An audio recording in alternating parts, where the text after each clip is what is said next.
अगर यही गलती एयरलाइन की होती तो फिर क्या होता?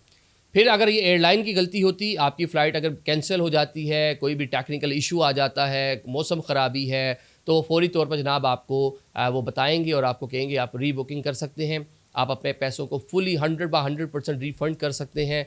तो ये जनाब आपको इस तरह की ऑफ़र्स दी जाती हैं। अगर आप एयरपोर्ट पे जाके स्टक हो गए हैं तो आपको रिफ़्रेशमेंट भी मिलेगी, आपको रहने की जगह भी मिलेगी, ये सारी की सारी एयरलाइन ने देना है। लेकिन अगर एयरलाइन यूरोपियन है, यूरोपीय यूनियन के जो हिस्सा ममालिक हैं उनका हिस्सा है, या फिर आप पाकिस्तान से एयर फ्रांस में फ़्रांस जा रहे हैं, अगर इस तरह करके मिस हो गई है, मतलब यूरोपीय यूनियन की एयरलाइन है, तो फिर जनाब आपको क्या मिलेगा? फिर आपको जनाब पैसे मिलेंगे, पैसे। आपको फुली रिफ़ंड भी मिलेगा और अगर आप टिकट लेना चाहें तो टिकट भी उसी का मिल जाएगा आपको, मतलब कुछ आपको एक्स्ट्रा नहीं देना। लेकिन साथ में जितने किलोमीटर हैं उस हिसाब से आपको 200 यूरो से लेकर और 650 यूरो तक जुर्माने की सूरत में एयरलाइन आपको अदा करेगी। अब ये मैं बता दूँ, अगर 1500 किलोमीटर का डिस्टेंस है तो 250 यूरो मिलेंगे। अगर 1500 से 3500 किलोमीटर का डिस्टेंस है तो 400 यूरो मिलेंगे। और अगर 3500 से ज़्यादा है तो 600 से 650 यूरो तक वो आपको एयरलाइन देने की पाबंद है।